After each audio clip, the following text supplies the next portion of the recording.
Happy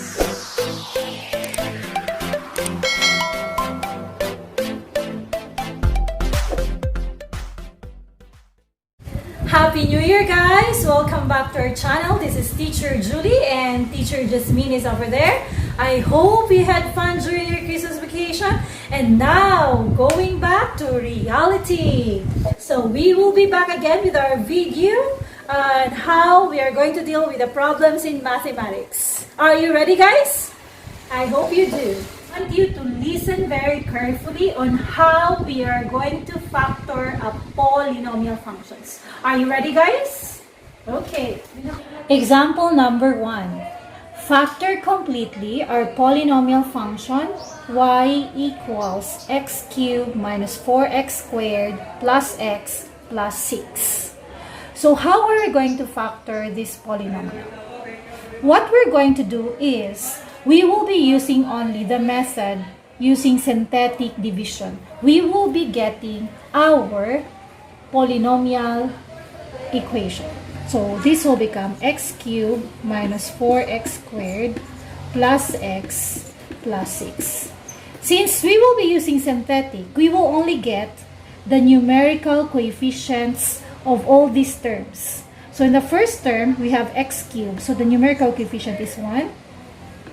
Followed by negative 4, followed by again another 1, followed by 6. I hope you get that. The numerical coefficient of x cubed is 1, so we write here 1. 1, kay wala man siya diha. Negative 4x squared, so our numerical coefficient is negative 4. Next is x, so there's no number, so still our numerical coefficient is 1. And then the constant is 6. After that one, we will be looking for our divisor.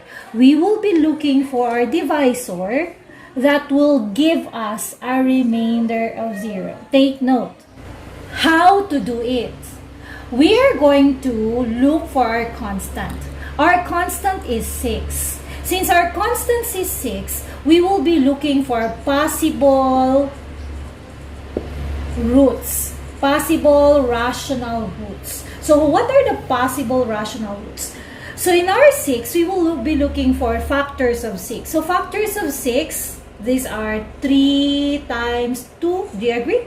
We also have 6 times 1. We will be taking also 2 sides. We will be taking positive and negative 3. We will also have positive and negative 2. We will also use positive and negative 6. And we will have also positive and negative 1. So these are the possible rational root that we are going to try on here. So we will be using positive 1 to try whether it will give us a remainder of 0. So using now the synthetic division, the first term or the leading coefficient will be bring down. Leading coefficient will be multiplied to the divisor. So 1 times 1 will give us the answer of 1. So next, combine the terms. So negative 4 plus 1. So they don't have the same sign. So the answer is negative 3. Rule of addition. So you subtract and then copy the sign of the bigger number. Then the answer on this one will be multiplied again to the divisor. So negative 3 times 1, the answer is negative 3.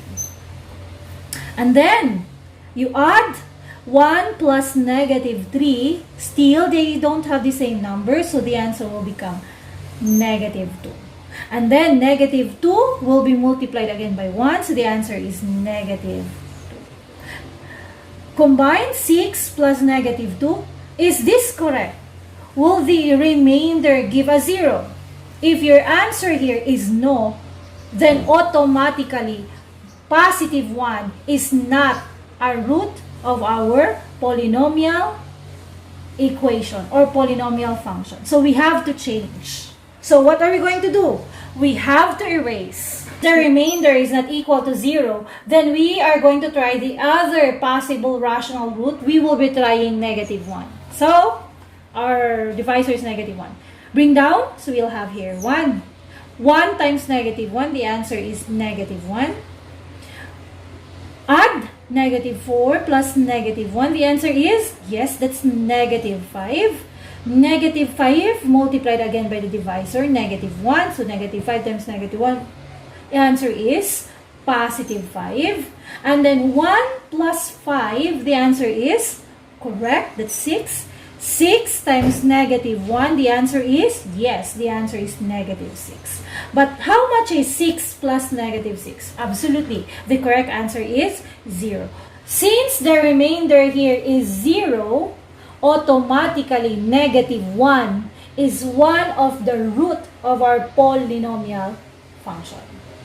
So we are going to look for how many are left. Highest degree is 3, so we still have 2 remaining roots. So how are we going to do that? We will do a continuous synthetic division. And how are we going to do that? We will be doing like this. We will be making a divisor, and the last number here is 6. So we should get here a remainder, which is 0. We will try positive 2. So we will try positive 2 as our divisor. So using that one, bring down the leading coefficient, 1. 1 times 2 will give us 2. Negative 5 plus 2, the answer is negative 3. And then negative 3 times 2, the answer is negative 6. Look at that. We have 6 plus negative 6, or 6 minus 6, answer is 0. Correct. Therefore, 2 is our second root of our polynomial function. Since we have 3 roots, then we have to look for the last one. So the last one is very clear here. Take note, we have here 3, so the remainder here should be equal to 0. So what do you think will be the last one? Absolutely. The last root will be 3. So, leading coefficient, bring down, multiplied by the divisor, 1 times 3 will give us the answer of 3. So therefore, negative 3 plus 3, the answer is 0. So there are how many roots do we have? We have 3 roots. Since our topic is all about factoring completely, so the factors will become like this. So from this standard form, our factors will become, this is negative 1, so that will become x plus 1. Take note of that one. If that is negative 1, so this will become x plus 1. Why are we using x as variable? Because the variables we are using here are all x. Next, this is positive 2. Therefore, our factor will be x minus 2. And last, but this is 3 as our root. So our last factor is x minus 3. And this is now the factor of our polynomial function. Y is equals to x cubed minus 4x squared plus x plus 6. So the factors are x plus 1 times x minus 2 times x minus 3. Okay, do you understand? Oh, we will be. Do you need another example? Okay, I can give you another example. We'll have this one for example number 2. Factor completely. Y equals negative x raised to 5 plus 3x raised to 4 plus x cubed minus 7x squared plus 4. So, how are we going to factor? The same with what we did. We will be using synthetic division. So, we'll get only the numerical coefficients. But here, take note. If the leading term is negative, you have to get the negative first. You factor out the negative first. So, this will become negative x to the 5th divided by negative. So, this will become positive x to the 5th. This is positive 3x4, so that will become negative 3x to the 4th. This is plus x cubed, so this will become negative x cubed. And this is negative 7x squared, so that will be positive 7x squared. And plus 4 will become negative 4. So we factored out first negative. After doing that, then we are now ready for our synthetic division. So get all the numerical coefficients in our standard form. So the numerical coefficient will start with 1. That is for x to the 5th. Followed by x to the 4th, the numerical coefficient is negative 3. Then we have x cubed, the numerical coefficient is negative 1. Followed by the x squared, the numerical coefficient is 7. And if you're going to notice, this is a decreasing powers of exponent. We don't have a variable x. So therefore, you'll be adding 0 to terms that are missing. And then the last one will be negative 4. Using now our synthetic division, we are going to look for the value of our divisor that will give us a remainder of 0. Absolutely. And where are we going to look for this value? We will be looking for that possible rational root. Where? We will be looking for that one in our constant term. And our constant term is 4. So 4, what are the factors of 4? We only have 4 times 1. Are you following? Yes. And we also have 2 times 2. Do you get that? Okay. So if you're going to notice, I have redundancy of using 2, so you can erase the other 2. So we have here 4, 1, and 2. We'll take positive and negative 4. We'll take positive and negative 1. And we'll take positive and negative 2. These are the possible rational root that we will be writing in our divisor that will give us a remainder of 0. Since the highest degree of our polynomial is 5, so it's a 5th degree polynomial. So therefore, we have 5 real roots. 5 real roots. So we will try, let's start with 1. That's the easiest one. So we'll try 1. Bring down. 1 multiplied by the divisor. 1 times 1 is 1. Negative 3 plus 1. The answer is, yes, that's negative 2. Negative 2 times 1. Yes, that is negative 2. Negative 1 plus negative 2. Answer is negative 3. Negative 3 multiplied by 1. The answer is negative 3. 7 plus negative 3. The answer is, yes, it's 4. 4 multiplied again by the divisor. 4 times 1 will give us the answer 4. 0 plus 4, of course, the answer is 4. And 4 multiplied by 1, the answer is 4. Negative 4 plus 4, correct answer is 0. Therefore, since the remainder automatically is 0, 1 is one of the root of our polynomial function. Did you get that? Okay. Now, let's continue our process so that we will not be writing too many. So we will be looking for the last number, that is 4, and then the remainder here should always be equal to 0 so that we can look for a factor that will give us a remainder of 0. So we'll try another one. We're done with 1. Well, how about we try negative 1? Okay, we'll try negative 1. So bring down 1. 1 multiplied by negative 1, the answer is negative 1. Negative 2 plus negative 1, answer is negative 3. Negative 3 multiplied by negative 1, the answer is positive 3. Negative 3 plus 3, the answer is 0. 0 times negative 1, any number multiplied to 0, the answer is 0. 4 plus 0 is 4, and 4 times negative 1, the answer is negative 4. And 4 plus negative 4, answer is 0. Correct. So therefore, negative 1 is our second root of our polynomial function. So let's continue. We're almost done. We are done with 2, so we have 3 left. So we are going to use another number. How about we'll use 2? Okay, we'll use 2. So bring down our leading coefficient 1. 1 times the divisor 2, the answer is 2. Negative 3 plus 2, the answer is negative 1. Negative 1 times 2 is equals to negative 2. And 0 plus negative 2, the answer is negative 2. Negative 2 times 2, the answer is negative 4. Will that give us a remainder of 0? Yes, because 4 plus negative 4, the answer is 0. So we already have 3 roots for our polynomial function. So what's left? We only have 2 roots left.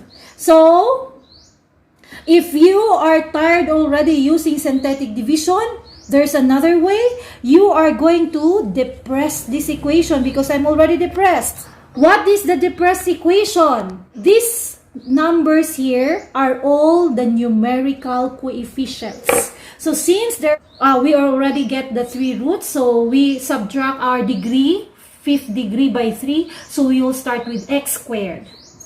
So this will be x squared. So the numerical coefficient is 1, so you don't need to write that anymore. Then followed by minus 1, so decreasing, so this will become x, decreasing powers of x, and then the last one will be negative 2. And this is now what we call the depressed equation. if you're going to notice, in this depressed equation, it's already in quadratic equation or quadratic form. So if it's quadratic, we can do directly the factoring. So the factors will be, we make 2 parentheses for factors. Factor the first term, x squared. The factors of x squared are x times x. And then the factors of negative 2, we only have 2 and 1, nothing else. Since if you're going to notice, the middle term here is negative. So that's why the bigger number will hold a negative number. So this will be the negative and this will become positive. If you are going to do the distributive property, you will get x squared minus x minus 2. These are the factors of this quadratic. So in our given example, you give the factors, so our final answer, so can we write it here only? So we'll just write it here.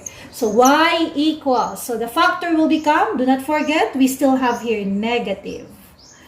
So we'll take parentheses. Our first factor, we have 1, so this will become x minus 1. Then we also have negative 1, so we'll have x plus 1. Then we have, this is 2, the root, so that will become x minus 2. And then, we still have here x minus 2, so we'll be writing here x minus 2. But to avoid writing 2 factors, since they're just the same, so there are 2x minus 2, so we'll just put this one x squared. Are you following? And then we have here x plus 1. Since there are also another x plus 1 here, so we'll just write here squared. So the factors of our given polynomial function is negative x plus 1 times x plus 1 squared times x minus 2 squared. Did you get that? Is that hard? I hope not, because you will be using only synthetic division. And take note, if it's a factor, make sure that the remainder is 0. And if the remainder is 0, automatically the answers that are found in the divisors are what we call the roots. And just get the factors, then that's it. You can get all the factors of your polynomial function. What's the use of this one? Because in our next lesson, in our next video, I want you to look at it. We will be graphing this polynomial function. Did you get that? We will be making the graph of this polynomial function, and it will be very different from your previous years because our graph of our polynomial function will look like this one. If this is our Cartesian coordinate plane, it will look like this. So I want you to have, so that's why factoring here is very important. And mastery of synthetic division is also very important. And if you have a question, Ma'am, why did you not continue doing the synthetic division? Can we continue the synthetic division? Yes, you can continue doing the synthetic division. You will get the same answer. You want us to do it? Okay, you can do it already. So that's it. I hope, guys, that you are going to watch this video because this is very important on our next lesson. Thank you for watching, and I hope you learned something today, and I hope you enjoy your vacation. So this is reality, back to school. That's it, guys. Thank you.